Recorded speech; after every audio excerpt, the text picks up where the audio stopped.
Here's the next example in section 2.1. Consider the function f of x equals to 9x plus 2x to the negative first power.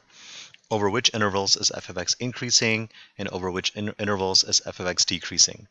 Now you're going to get tired of hearing me say this and watching me write it, but I'm going to keep it writing it over and over again, so it just becomes second nature.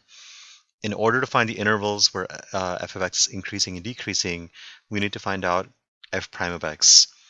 When f prime of x is greater than 0, then the function is increasing, and when f prime of x is less than 0, the function is decreasing.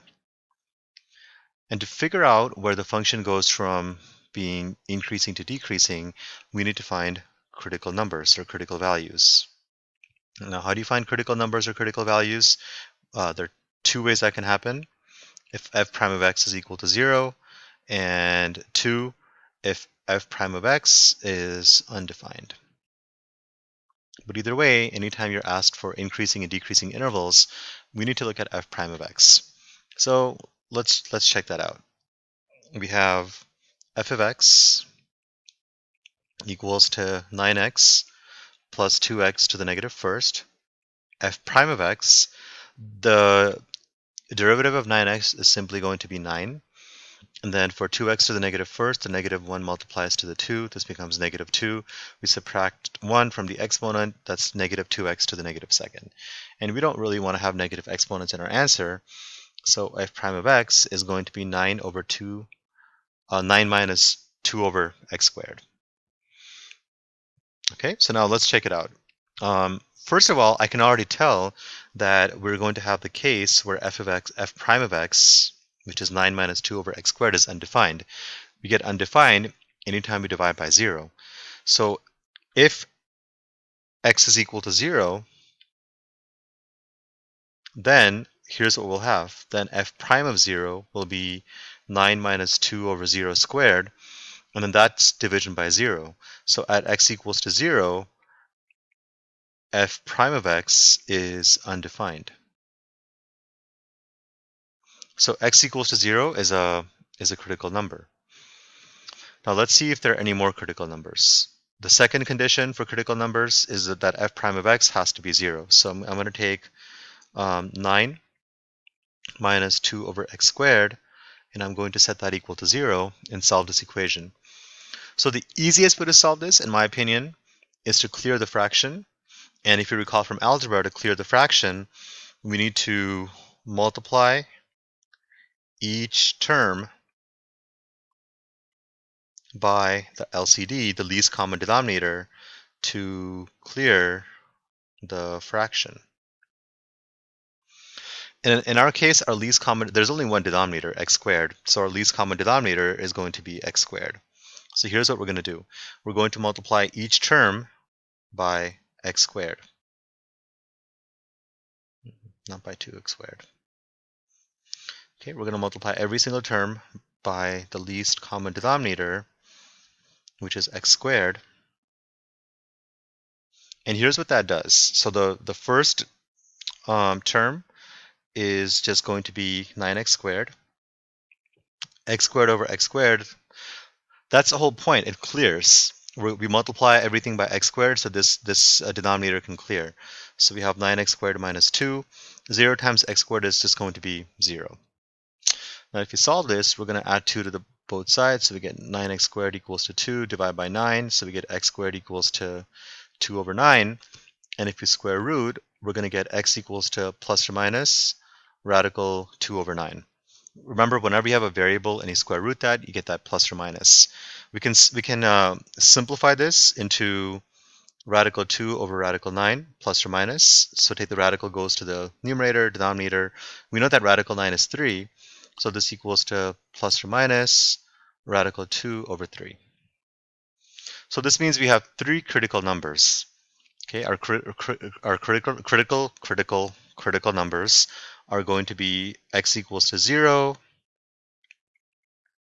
x equals to plus radical 2 over 3, and x equals to negative radical 2 over 3. Okay, those are going to be our 3 critical numbers. Now remember, what happens at each critical number? And each critical number, the function goes from being increasing to decreasing or decreasing to increasing. And we got to figure out on each side, so these points are the turning points. So on each side, what's happening to the function? So we're going to set up a little table using a number line. So on the number line, we're going to put these values. So we have negative radical 2 over 3, and then we have 0, and then we have positive radical 2 over 3. But when we pick numbers, the negative radical 2 over 3 really doesn't help us. So I want to put that in decimal form as well. So in decimal form, this equals to negative 0.4714. And then 0 is obviously 0. This is positive 0.4714. Using this, we are going to create intervals. So first, let's label the intervals. The first interval is from negative infinity to negative radical 2 over 3. The second interval is from negative radical 2 over 3 to 0. The third interval is from 0 to radical 2 over 3. And the last interval is from radical 2 over 3 to infinity. Okay, these are going to be our intervals. Let's pick a test point in each interval. So once you label the intervals, the next step is to pick a test point. We can pick anything to the left of negative 0.4714. So my test point, I'm just going to pick x equals negative 1. Over here, in between negative 0.4714 and 0, I can pick anything between these. I'm just going to pick negative 0.3 as my test point.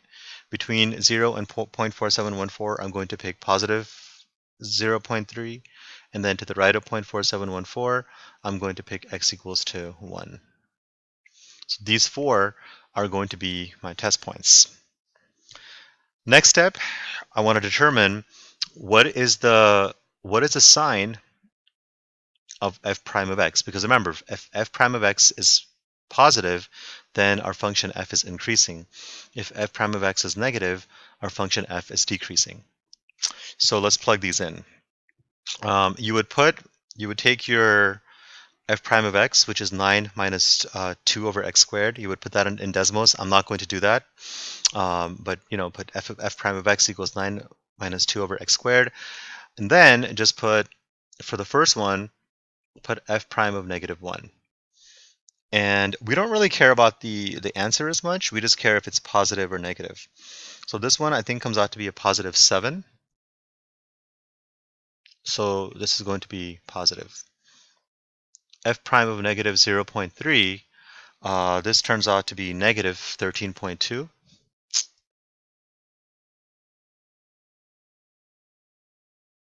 So this is going to be negative. F prime of 0.3, this is equal to negative 13.2 as well. So this will be negative. And then finally, f of 1, or f prime of 1, remember, we're looking at the first derivative, so we're plugging all these in to the f prime function. So f prime of 1 is going to be positive 7. So this will be positive. And then finally, we get a conclusion about the graph of f of x. So whenever the first derivative is positive, and I don't want you just to memorize this, I want you to think about what's going on. If the first derivative is positive, that means the tangent line has a positive slope. How does a tangent line have a positive slope? The tangent line has a positive slope if the function is increasing. So we got a positive first derivative, which means the tangent line has a positive slope. So the function is going to be increasing in the first interval. In the second interval, the tangent line has a negative slope. And if the tangent line has a negative slope, it means the reason that's happening is because the function is decreasing. So at this point, the tangent line, its slope is going to be negative. Same thing over here, as a negative slope, so the function is going to be decreasing. When the slope of the tangent line is negative, the function is decreasing. Last one, it's a positive slope, so the tangent line has a positive slope. The only way that can happen is if the function is increasing. So we get increasing, decreasing, decreasing, and increasing. So we want to find out over which intervals is f of x increasing. So f of x is going to be increasing over the intervals negative infinity, comma, negative radical 2 over 3. Union is also increasing over here, which is radical 2 over 3, comma, infinity. Now, where is it decreasing? F of x is decreasing over these intervals, which are between negative radical 2 over 3, comma, 0, union 0, comma, radical 2 over 3.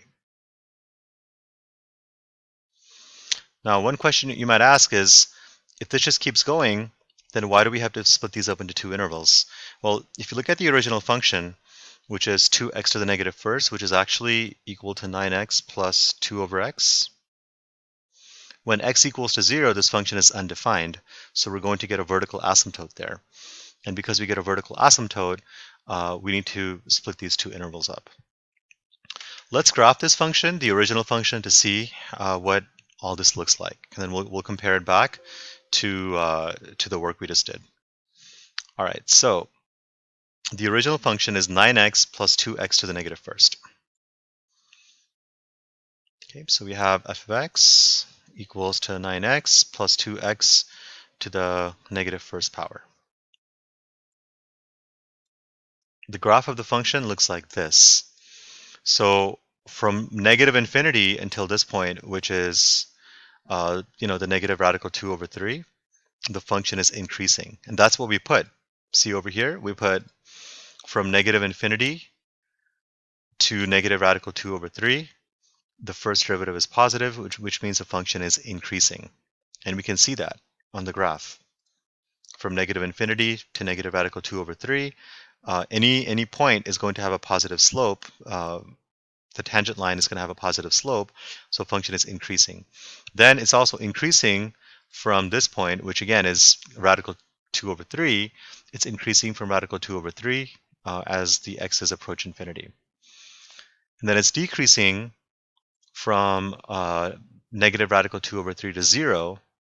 It's never going to hit 0 because remember, at 0 we have a vertical asymptote. So as it approaches 0, it's going to be decreasing. And then from 0 until negative radical 2 over 3, the function is also decreasing. So here's a little overview of that. Increasing from negative infinity to negative radical 2 over 3, and again from radical 2 over 3 to infinity.